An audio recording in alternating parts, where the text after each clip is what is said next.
C'est vrai que sur le match, bon, l'entame n'a pas été géniale. J'ai senti les garçons tendus, mais ils se sont rendus compte assez rapidement que l'équipe en face était très prenable. Et au fur et à mesure que la rencontre se déroulait, on a imposé le jeu en se créant suffisamment d'occasions pour, je pense, en mettre 2 ou 3 de plus. C'est ce qui, d'ailleurs, me dérange un petit peu, qu'on ne soit pas suffisamment adroit et suffisamment précis pour marquer les buts quand c'est possible de le faire, quoi. Là, on a raté trop de choses simples sur cette animation offensive, là, ce qui nous fait défaut, je pense, aussi en championnat depuis le début de saison. Pascal, a priori, ce doit être votre dernier match sur le banc strasbourgeois. Comment est-ce que vous l'abordez et quel bilan vous avez envie de tirer de ce passage de un peu plus de 4 mois et demi au Racing?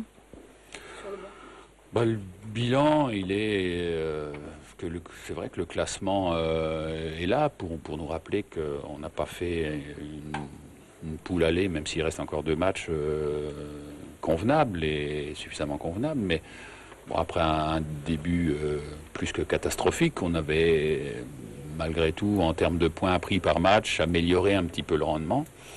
Mais c'est loin d'être suffisant quand on est à Strasbourg. Je pense qu'une équipe comme celle du Racing ne peut pas végéter dans ces zones-là du classement de Ligue 2. En plus, il faut absolument remonter. Mais c'est pas le hasard non plus. Je pense que si on est mal classé, c'est que l'équipe a montré des faiblesses, des lacunes. Et j'espère que la nouvelle direction va pouvoir corriger le tir en amenant les garçons qui nous manquent à certains postes.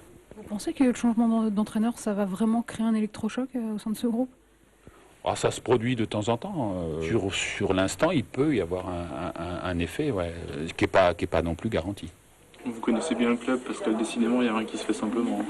Oui, c'est pour ça que je garde relativement mon calme.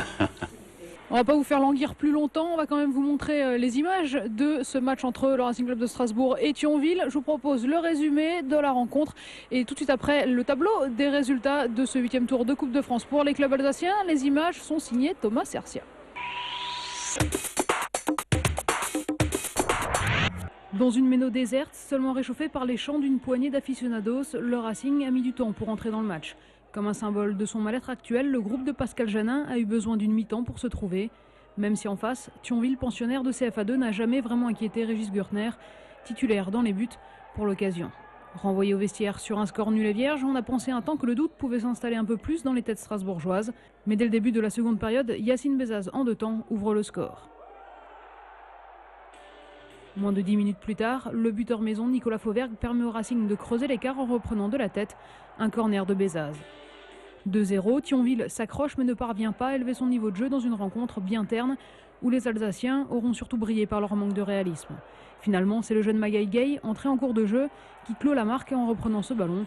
3-0 score final, le Racing Club de Strasbourg s'est qualifié, certes, mais n'a pas rassuré ses supporters. Ça passe également pour les 3 autres clubs alsaciens engagés dans ce 8e tour de Coupe de France. Samedi, Saint-Louis, Neuweg a disposé sans problème de Besançon qui évolue un échelon au-dessus, 4-0. Les SR Colmar signent l'exploit en s'imposant au tir au but face à Metz, pensionnaire de Ligue 2. Et cela malgré les 2 buts de Pascal Johansen de retour à Colmar pour l'occasion. Le FC Mulhouse, lui, n'a pas tremblé contre la Chapelle Saint-Luc en s'imposant 4-1. Gros tirage pour les clubs alsaciens en 32e de finale. Le Racing recevra l'Olympique lyonnais pour un match de gala à la Méno. Les SR Colmar défieront Lille, équipe en forme de la Ligue 1. Enfin, Saint-Louis affronte également une formation de Ligue 1, ce sera le voisin, Sochaux. La tâche s'annonce plus simple pour le FC Mulhouse, qui se déplacera à Marquette, pensionnaire de promotion d'honneur. Tous ces matchs auront lieu les 9 et 10 janvier prochains. Allez, pour parler de la Coupe de France et du Racing, on reçoit Fares Bramia. Fares, vous êtes l'un des jeunes de l'effectif. Cette qualification du Racing en Coupe, ce petit parcours en Coupe pour l'instant, ça vous fait plaisir?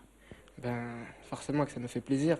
C'est la première fois que je joue dans cette Coupe. On a réussi à se qualifier contre Bissheim. On a réussi là à se qualifier contre Thionville. On a eu un tirage favorable. C'est bien pour nous, c'est bien pour le moral. Et on peut se dire qu'on peut encore avancer, pourquoi pas créer un exploit. Et de mon point de vue personnel, ça me fait plaisir parce que je me dis on peut toujours tomber contre un gros, que ce soit Marseille, Lyon, PSG. Et c'est toujours un rêve de jeune, bien que je suis encore jeune, c'est toujours un rêve de jouer contre des grandes équipes comme ça. Et voilà, quoi, ça serait bien de pouvoir continuer. Un petit mot, Fares, sur la vie du Racing en ce moment. Il y a beaucoup de chamboulements. Est-ce que ça touche le groupe? Non, je pense pas que ça touche le groupe. Nous, de toute façon, notre objectif, c'est d'essayer de se maintenir.